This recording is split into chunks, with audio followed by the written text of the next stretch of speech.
You open your eyes, and the world is already waiting for you, not politely, not patiently. It's pounding on the door of your life, whispering temptations of comfort, distractions, excuses. It's ready to tell you who you are, what you can't do, and why today will be just like yesterday.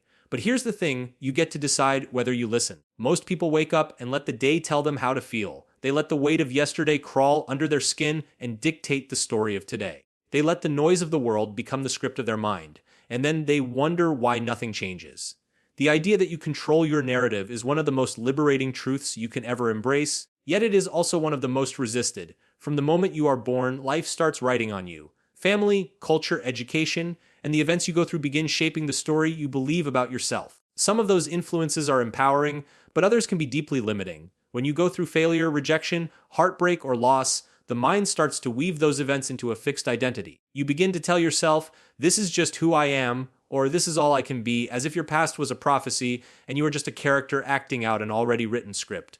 But the truth is, the pen has always been in your hand. The past is not a prison, it's a chapter. You are not bound to keep reading it. You can choose to write something new today. Every morning, when you declare to yourself, I am in control of my story, you reclaim authorship. You remind yourself that no matter what happened yesterday, you have the ability to choose how you respond today. That doesn't mean denying what you've been through or pretending it didn't happen. It means owning the fact that while you may not have chosen every circumstance in your life, you do choose the meaning you give to those circumstances and the actions you take next. This mindset shifts you from being a passive reader to an active writer. Instead of life happening to you, life begins happening through you. Think about the greatest stories you've ever read or watched. The hero is never someone who has a perfect, easy life. The hero is the one who is handed challenges, setbacks, and pain, but refuses to let those define the ending. You are that hero in your own life. When you wake up and declare you are in control of your story, you're making a promise to yourself that you will not let the darkest moments become the entire plot. You will not let the mistakes of the past become the label you wear for the rest of your life. You are deciding to write the next chapter intentionally, with courage and clarity, instead of letting it be written by fear, doubt, or the opinions of others. Control does not mean you can dictate every single event that happens to you. Storms will come, people will hurt you, plans will fail. But controlling your story means you decide what those storms will mean to you and how they will be woven into the narrative. Will they be the moment you broke, or the moment you discovered your strength? Will they be the ending, or will they be the turning point that made you unstoppable? The answer depends entirely on the perspective you choose. That is the essence of being in control. When you repeat this phrase daily, you are training your brain to stop looking for evidence of helplessness and start looking for opportunities to take ownership. You will notice solutions where you once saw only problems. You will recognize that while you can't rewrite the past chapters, you can reframe them. And when you reframe them, you release their power to hold you back. Each day you start with this declaration, you are effectively placing your hands back on the wheel of your life, steering it toward the destination you choose instead of drifting into whatever default path life would push you onto. You begin to see that you are not just the main character. You are also the author, and every morning is a blank page.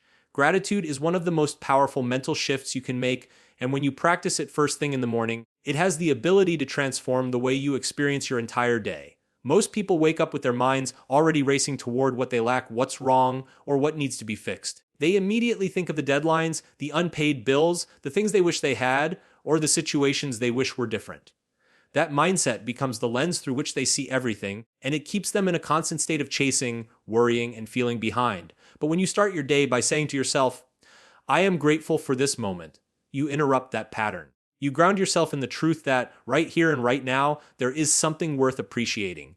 You shift your attention from absence to abundance, and that shift changes the energy you bring into every interaction and every decision. Gratitude is not about pretending that everything in your life is perfect or ignoring the challenges you're facing. It's about choosing to focus on what is already good, even if it's small, so that your mind doesn't drown in negativity. When you start with gratitude, you tell yourself that you already have a foundation to build from. You stop seeing yourself as someone starting from zero and instead recognize that you're starting from enough. And when you start from enough, you stop chasing worthiness and begin living in it. That mental and emotional state not only makes you feel lighter, but it also fuels resilience because you're no longer basing your happiness on things you can't control. Gratitude also changes the way your brain operates. Studies have shown that regularly focusing on what you appreciate rewires your neural pathways to naturally notice more positive things. That means the more you practice it, the easier it becomes to find reasons to feel thankful, even during stressful times. This is why beginning your morning with gratitude is so powerful. It trains your brain before the day has a chance to overwhelm it. Instead of your mind being a sponge for problems, it becomes a magnet for moments of joy and opportunity. And when your brain is in that state, you think more clearly, you make better decisions, and you attract better energy from the people around you. When you wake up and say, I am grateful for this moment, you're also reminding yourself that life is happening now, not in the past you can't change or the future you haven't reached. Too many people live in a constant state of, I'll be happy when. They postpone their peace until they achieve the goal, buy the thing, or fix every problem. But the truth is, the people who live the richest lives are not the ones who have everything. They're the ones who appreciate what they have while they work for more.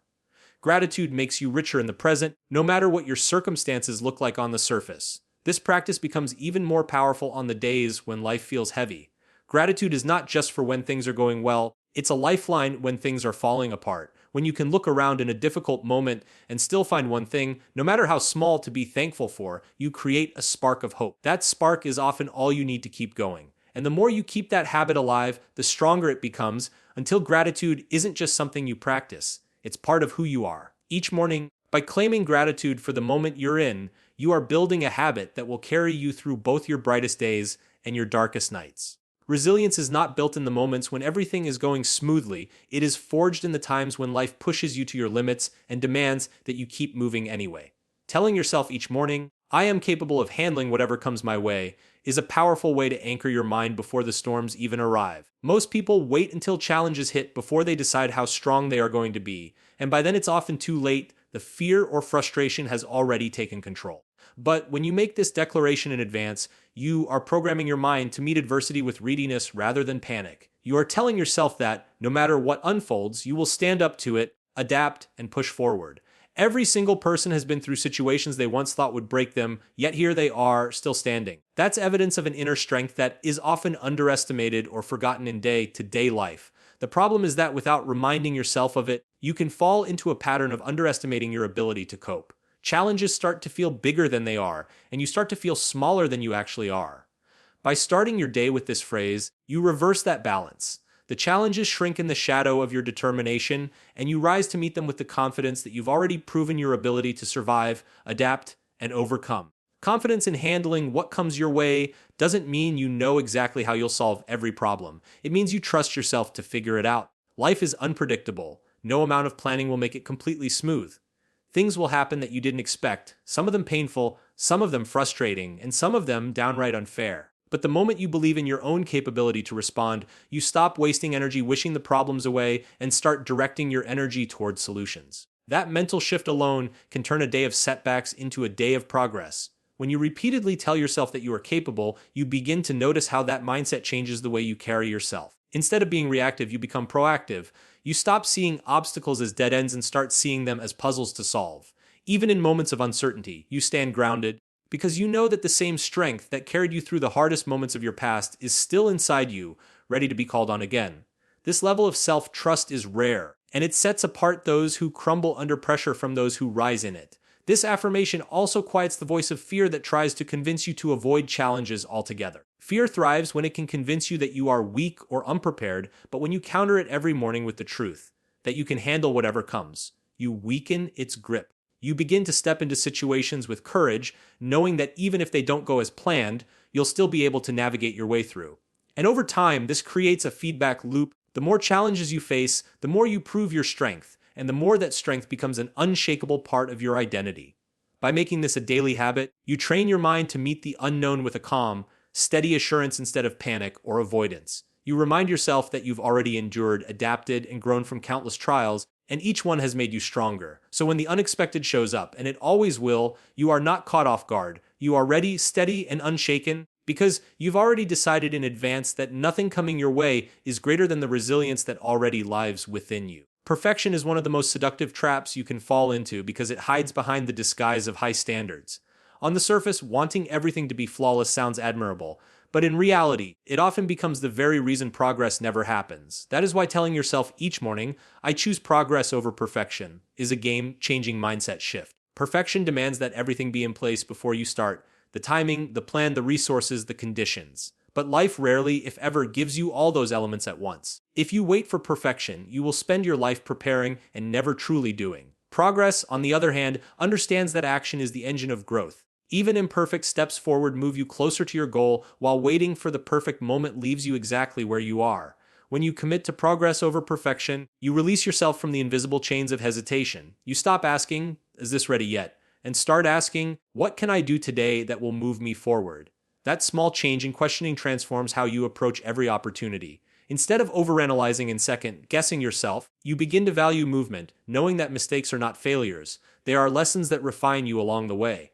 This mindset encourages experimentation, which is where creativity and innovation thrive. Choosing progress over perfection is also a powerful antidote to procrastination. Many people aren't lazy, they're just afraid of starting something that might not be perfect. They think if they can't do it flawlessly, it's better not to do it at all. But the truth is, the first version of anything is rarely perfect. The people who succeed aren't the ones who nailed it on their first attempt, they're the ones who started, improved, adjusted, and kept going until it worked. When you understand that the path to excellence is paved with imperfect attempts, you stop being paralyzed by the idea of getting it right and start being energized by the act of getting it done. This way of thinking also builds resilience. When you focus on perfection, any misstep feels like a failure, which makes it easy to give up. But when your goal is progress, setbacks become data points, not disasters. You can evaluate what worked, what didn't, and adjust accordingly without the crushing weight of disappointment. Over time, this creates a steady upward trajectory that perfectionists never experience because they spend more time polishing their plans than executing them.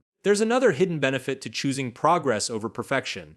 It changes how you see yourself. Perfectionism often ties your worth to your performance, making you feel like you are only valuable when you meet an impossible standard. Progress frees you from that prison. It shifts your worth from being about flawless results to being about consistent effort. And when you see yourself as someone who shows up daily and takes action, you build an identity rooted in growth, not fear.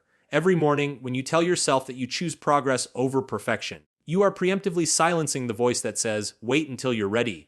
You are reminding yourself that readiness is built, not found. You are training your mind to value learning and momentum over illusion and stagnation. Over days, weeks, and months, those small steps compound into results that perfectionists never achieve because they're still waiting for the mythical perfect moment that never comes. The truth is, the world doesn't reward the perfect, it rewards the persistent. And persistence is built one imperfect, intentional step at a time. Telling yourself every morning, "I have everything I need to take the next step," is a direct strike against one of the most common mental traps, believing that you can't begin until you have more. More money, more time, more experience, more confidence. This belief keeps countless people frozen in place, waiting for a perfect set of conditions that will never arrive. The truth is, no matter what stage you are in, you already possess something you can use to move forward right now. It may not be everything you think you need for the entire journey, but it is enough for the step in front of you. And that is all you truly need to start building momentum. When you wake up and declare this truth to yourself, you cut off the excuses that have been keeping you still. You stop telling yourself that you'll start when you're more prepared, and you recognize that preparation grows through action. The skills, resources, and connections you think you lack are often found along the way, not before you begin. That means the longer you wait, the longer it will take to gain what you're missing. But when you start now with what you have, you open the door to opportunities that would have stayed hidden if you remained idle. This mindset is powerful because it turns your attention toward what is within your reach instead of what is out of your control. If you focus only on what you lack, your mind becomes trained to see obstacles everywhere. But when you focus on what you already have, your mind starts scanning for ways to use it. This is how creativity is born, by working with what's available and finding ways to make it stretch further than you thought possible. Some of the most successful people in history began with far less than what they needed for their ultimate vision, but they moved anyway. Each step gave them access to more tools, knowledge, and resources until eventually they reached their goal. Believing you have enough for the next step also removes the pressure of having to figure out the entire path in advance. Big goals can feel overwhelming because they require 100 steps you can't see yet.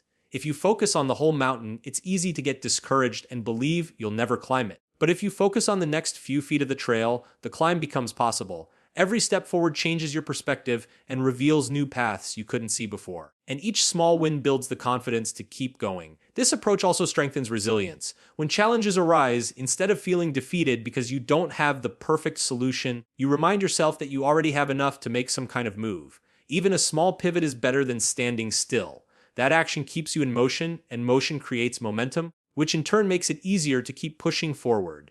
The more you practice this, the less you will see yourself as someone who is waiting for life to hand them what they need, and the more you will see yourself as someone who can create progress from whatever is in their hands right now. By repeating this phrase each morning, you train your brain to search for possibilities instead of limitations. You create a habit of seeing the next step as always within reach, no matter how big the destination may be. That mindset becomes the engine that pulls you through hesitation, uncertainty, and doubt, because you no longer measure your readiness by having everything. You measure it by having enough for right now, and right now is always where progress begins. The words you speak to yourself in the first moments of your day are not just casual thoughts. They are instructions you hand to your mind about how to operate. Each morning, before the noise of the world floods in, your mind is like a blank canvas, and whatever you put on it first sets the tone for everything that follows. That is why morning declarations hold so much power. They are not random feel-good phrases, they are intentional messages that tell your brain what to focus on, what to believe, and how to respond. When you start the day by consciously speaking life, strength, and purpose into yourself, you give your mind a clear direction instead of letting it wander aimlessly or be hijacked by negativity. Without these intentional declarations, it's easy to wake up and slip into a reactive state, letting your mood and thoughts be shaped by external triggers. One text message, one headline, one memory from yesterday can hijack your energy before you've even had a chance to take control. But when you begin with powerful statements that define your identity, your capabilities, and your intentions, you are telling yourself that you will lead the day, not follow it. You are deciding in advance how you will think and act instead of leaving it to chance. This choice builds mental resilience because it anchors you in a mindset that is proactive rather than reactive. Morning declarations also work because they engage repetition, and repetition shapes belief. Even if you don't fully feel the truth of the words when you say them at first, your brain starts to accept them over time. The more consistently you declare them, the more your subconscious begins to align your thoughts, decisions, and actions with those words. That is why professional athletes, successful entrepreneurs, and high achievers in all fields often use affirmations. They are programming their minds for the results they want. It is not about magic, it is about conditioning. Just like muscles grow with repeated exercise, belief grows with repeated declaration. There is also a neurological reason this works so effectively. When you speak out loud with conviction, your brain activates the reticular activating system, a filter that decides what information to focus on. By stating your declarations, you are giving that system specific instructions. If you tell yourself each morning that you are focused, capable, and ready, your brain starts scanning for evidence and opportunities that match that reality. Without these instructions, the same system might focus on stress, doubt, or problems instead, simply because that's where your mind drifts by default. This practice is even more impactful because it sets an emotional tone as well as a mental one. The way you feel influences the way you act, and the way you act influences the results you get. When you speak empowering words in the morning, you elevate your emotional state, you feel more hopeful, more determined, more in control. That emotional shift makes it easier to take bold action, to handle challenges without crumbling, and to approach your day with a sense of possibility rather than dread. Making morning declarations a habit turns your mornings into a launchpad rather than a stumbling start. Over time, this compounds into a noticeable difference in your life, not because every day will be perfect, but because you will be showing up to every day with a mind that has been set intentionally instead of one that has been shaped accidentally. You will find yourself thinking, speaking, and acting in alignment with the declarations you've planted, and that alignment is where real transformation begins.